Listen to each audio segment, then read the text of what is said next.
பலனும் அல்ல, பராக்கிரமும் அல்ல, உமதாவியாலே ஆகும். இறங்கும் தேமா உம்மால் அன்றி எந்த விருப்பமும் ஓட்டமும் மீனே. சிறுவன் கை 5 அப்பம் 2 மீன்கள் உண்டு, எடுத்து ஆசீர்வதித்து அழித்திடும் தேவா. யுத்தம் எனதல்ல, கர்த்தாவ் நின் யுத்தம் சும்மா நின்று நான் பார்த்திட செய்யும். சத்துரு வெள்ளம் போல் எழுந்திடும் வேளை, கர்த்தரின் ஆவியே கொடியேற்றுவீரே.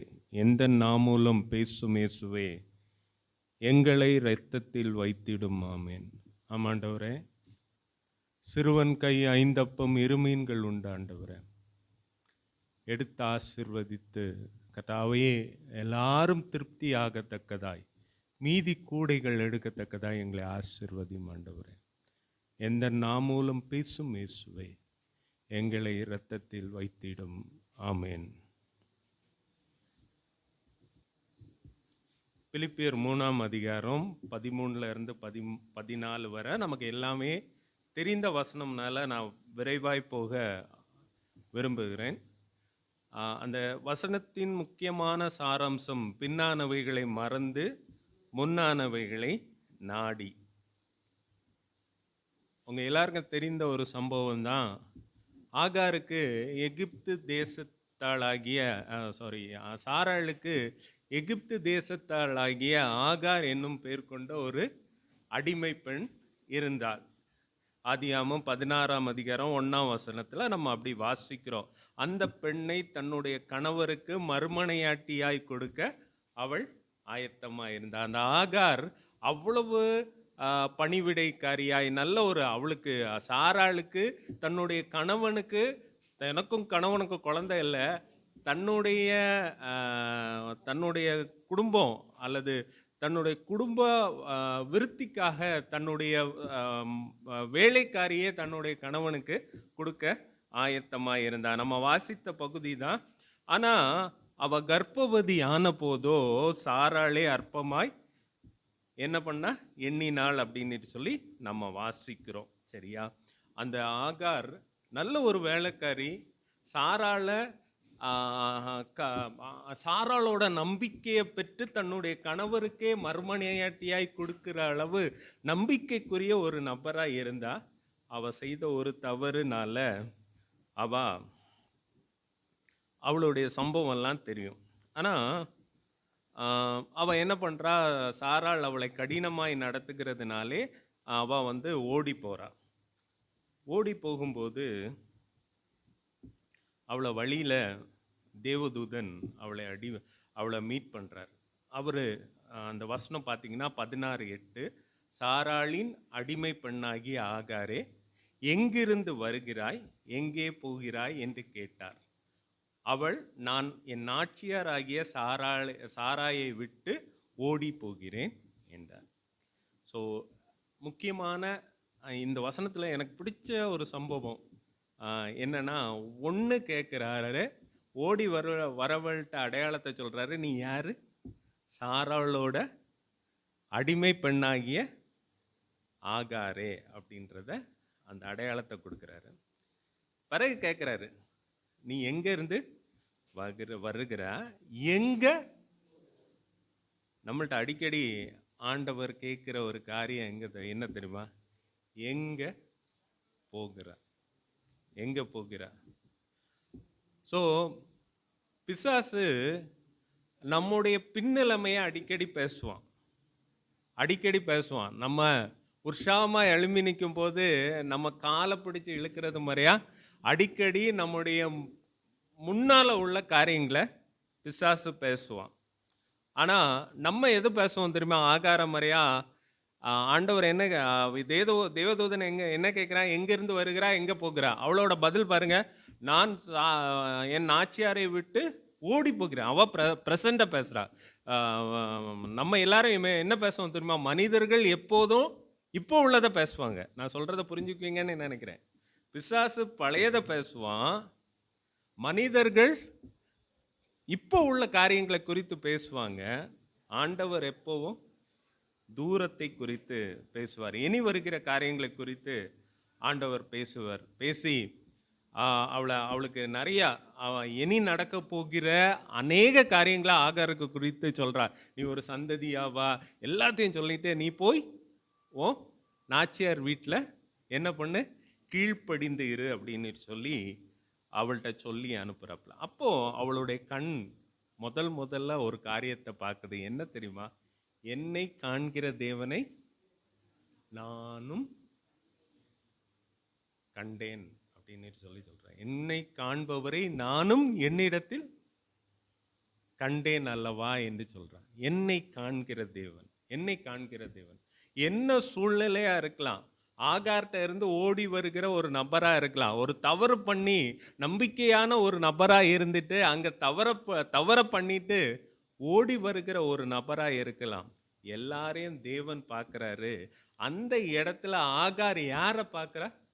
காண்கிற தேவனை நான் காண்கிற தேவன்.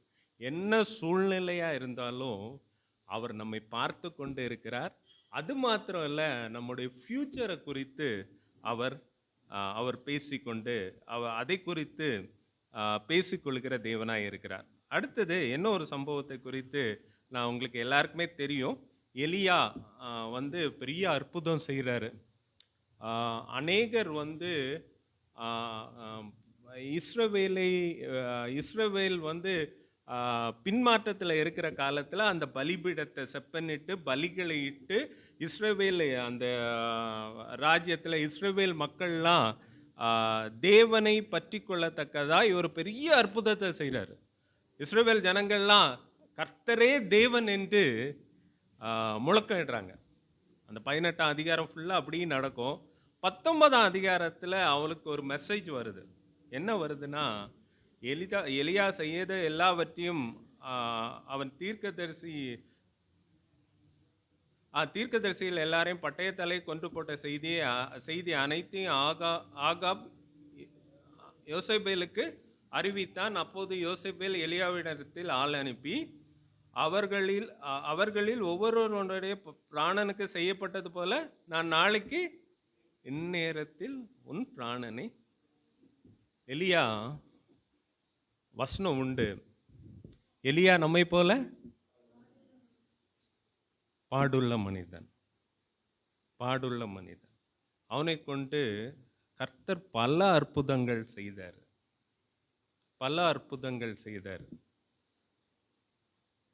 ஆனா ஒரு வார்த்தை அவனை உட்கார பண்ணிட்டு அவன் என்ன பண்றானா, அவன் தன் பிராணனை காக்கிறதற்கு எங்க போறான் ஒரு சூறை செடிக்குள்ள கீழே போய் படுத்து கொண்டானா. நான் அந்த சூறை செடியை நெட்ல இது பண்ணேன்.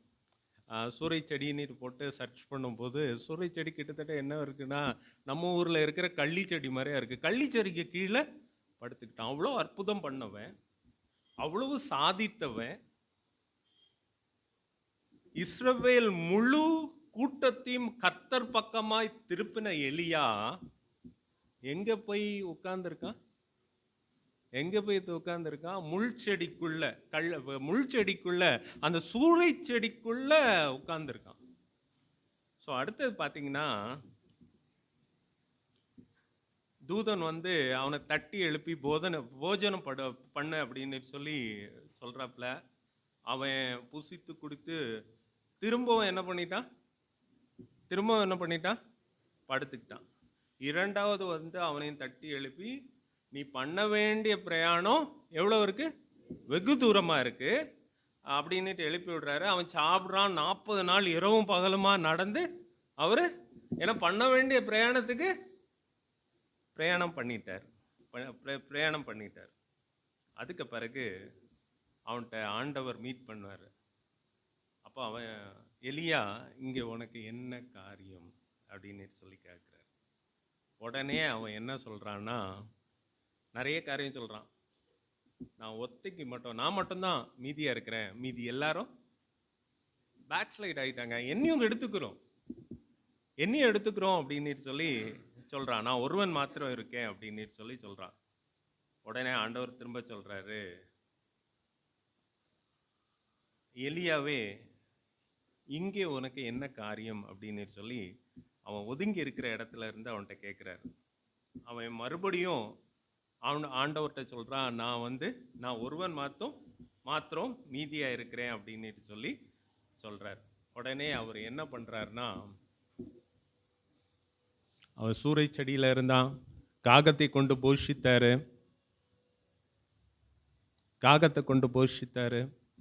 அவன்கிட்ட சொன்னார், நீ பண்ண வேண்டிய பிரயாணம் வெகு தூரம், உனக்கு இங்கே என்ன காரியம், இங்கே என்ன காரியம் அப்படின்னு சொல்லி ஆண்டவர் கேட்குறாரு. உனக்கு இங்கே என்ன காரியம்? நீ சூறை செடிக்கு முன்னாலேயும் இஸ்ரவேலை விட்டு 40 நாள் தள்ளி தேவ பர்வதத்தில் போய் உட்கார்ந்து இருக்கிறதுக்கு என்ன காரியம்? நீ பண்ண வேண்டிய பிரயாணம் வெகு தூரம் அப்படின்னு சொல்லி அவன்கிட்ட சொல்கிறாரு. எலியாவே, நீ எங்கே இருக்கிற?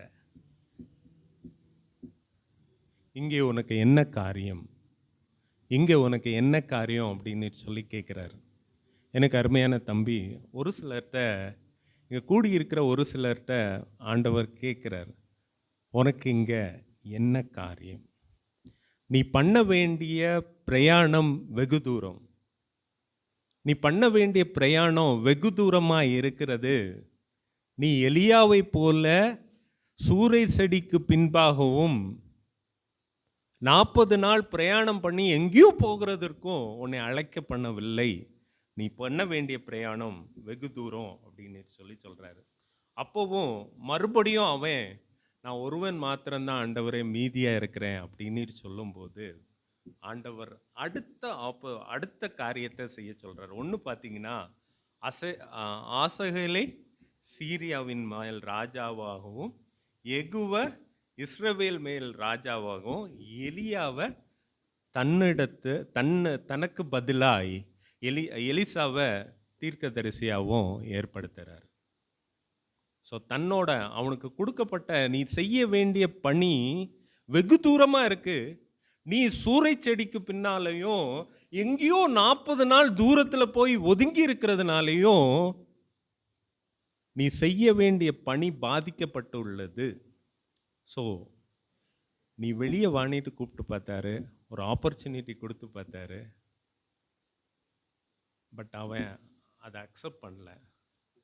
உடனே அவர் 3 பேரை அந்த பணிக்கு நேராய் அவர் 3 பேரை திருப்பி விடுறாரு. ஒன்று ஆசகேல், இன்னொன்று எகு, இன்னொன்று எலிசா. ஸோ நடந்தது என்ன தெரியுமா? ஆசகேல் விட்டதை யாரு? எகு காலி பண்ணுவான். எகு விட்டதை எலிசா இல்லாமல் ஆக்குவான். நீங்கள் பைபிளில் பார்த்தீங்கன்னா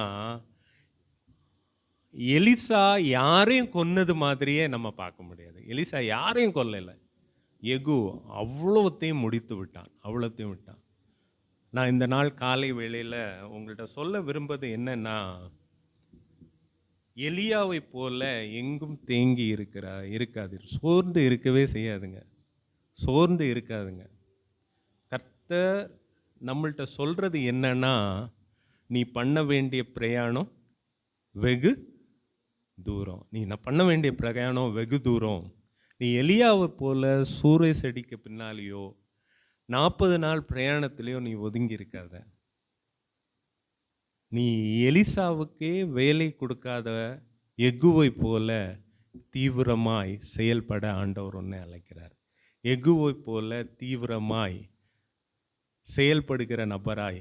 எகுவை நீங்கள் பார்த்தீங்கன்னா எலிசாக்கு அடுத்தது அவ்வளவு பாகாலுடைய தீர்க்கதரிசியும் கொன்று அந்த பாகாலுடைய கோயிலை மலை ஜலம் கழிக்கிற இடமாய் டாய்லெட்டாக மாற்றிருப்பான். வேதத்தில் நீங்கள் வாசித்தீங்கன்னா இந்த எகுவை போல மாறணும் அப்படின்னு சொல்லி ஆண்டவர் கேட்குறாரு. நம்ம ஒருவேளை அப்படியே சோர்ந்து இருப்போம்னா நம்மளை ரீப்ளேஸ் பண்ணுறதுக்கு ஆண்டவர் ஒரு சிலரை ஏற்படுத்தி விட்டுருவார். வேதத்திலே வெளிப்படுத்துதலே ஒரு வசனம் உண்டு, உனக்குள்ளதை ஒருவனும் பற்றி கொள்ளாதபடிக்கு எச்சரிக்கை. உனக்குள்ளதை ஒருத்தனும் தூக்கிடக்கூடாது.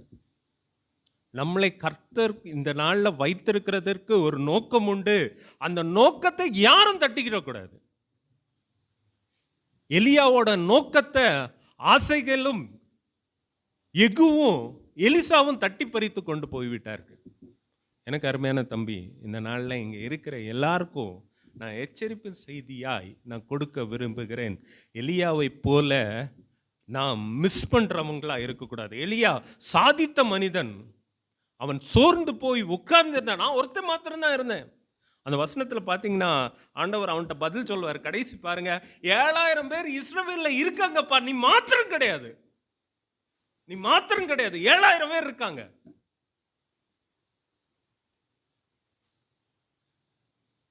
நம்ம ஆரம்பத்துல இங்க வரும்போது நம்ம எல்லாருக்கும் நம்ம மட்டும் தான் இப்படி தெரிகிறோமோ அப்படின்னு சொல்லி நமக்கெல்லாம் தோணிச்சு. இன்னைக்கு பாருங்க, ஆண்டனி வந்திருக்கிறாரு. நிறைய பேர் யூடியூப் பார்த்துட்டு கோயம்புத்தூர்ல இருந்து ரீசெண்டாக 1 மந்த் ஒரு 15 டேஸ் முன்னால ஒருத்தர் பேசினாரு. ஒரு குரூப் இருக்கிறாங்க, நம்ம மட்டும் இல்லை, ஒரு கூட்டம் இருக்காங்க. குழம்பி கொண்டு இருக்கிற கிறிஸ்தவத்தை சரியாக்குறதுக்கு ஒரு கூட்டம் எழுப்பிட்டார் ஆண்டவர். 7000 பேர் இருக்காங்க. நானும் நீயும் மட்டும் இல்லை, 7000 பேர் இருக்கிறாரு. உனக்குள்ளதை ஒருத்தனும் பற்றி கொண்டு போய்விடாதபடி ஜாக்கிரதையாரு. எலியாவை போல அல்ல, எகுவை போல முடித்துட்டு அடுத்தவனுக்கு மீதி வைக்கவே கூடாது. எகுவை நான் வாசித்த பிறகு நான் அப்படிதான், அடுத்தவனுக்கு மீதி வைக்கிறதே கிடையாது. நீங்க மற்றவர்களுக்கு மீதி வைக்காம தேவன் கொடுத்த பணியை நிறைவேற சோர்ந்து உட்காரக்கூடாது. செய்ய வேண்டிய பிரயாணம். என்னோட தம்பிமாருக்கு நான் சொல்ல வேண்டிய ஒரே காரியம் என்ன தெரியுமா? செய்ய வேண்டிய பிரயாணம் வெகு தூரம், சின்னதல்ல. இஸ்ரவேல் ஜனங்களை மனம் திரும்புறதற்கும் பாகாலுக்கு பின்பாக முழங்கால் பட்டுக்கு படிக்கிட்டு இருக்கிற இஸ்ரவேல் ஜனங்களை மனம் திரும்ப வைக்கவும் நம்ம அழைக்கப்பட்டு இருக்கிறோம். நாம் உட்கார்ந்து சோர்ந்து போக நேரம் இது இல்லை. எலியாவே, இங்கே உனக்கு என்ன காரியம்? ஆண்டவர் ஒவ்வொருத்தர்கிட்டையும் நம்மள்கிட்ட கேட்குறாரு, எலியாவே இங்கே உனக்கு என்ன காரியம்? இங்கே உனக்கு என்ன காரியம்? நீ செய்ய வேண்டிய பிரயாணம் வெகு தூரம். நல்ல பிதாவே, இந்த நாளின் காலை வேளைக்காய் மொக்க நன்றி செலுத்துகிறோம். கர்த்தாவே, எங்களோடு நீங்கள் பேசின தயவுக்காய் மொக்க நன்றி செலுத்துகிறோம். நாங்கள் செய்ய வேண்டிய பிரயாணம் வெகு தூரமாக இருக்கிற தயவுக்காய் மொக்க நன்றி செலுத்துகிறோம். எலியாவை போல் அல்ல ஆண்டவரே, நாங்கள் சோர்ந்து போய் எங்கள் ஆத்துமாவை எடுத்து விடும், என் உயிரை எடுத்துரும் அப்படின்னு சொல்றவங்க அல்ல ஆண்டவரே. அப்படின்னு சொல்றவங்களாய் அல்ல ஆண்டவரே. போதும், என் உயிரை எடுத்துக்கொள்ளும் அப்படின்னு சொல்றவங்களா அல்ல ஆண்டவரே. சூறை செடியின் கீழ் சுருண்டு இருக்கிறவர்களாய் அல்ல ஆண்டவரே. பண்ண வேண்டிய பிரயாணம்னு சொன்ன உடனே 40 நாள் இரவும் பகலும் ஓடுகிற நபராய் அல்ல ஆண்டவரே.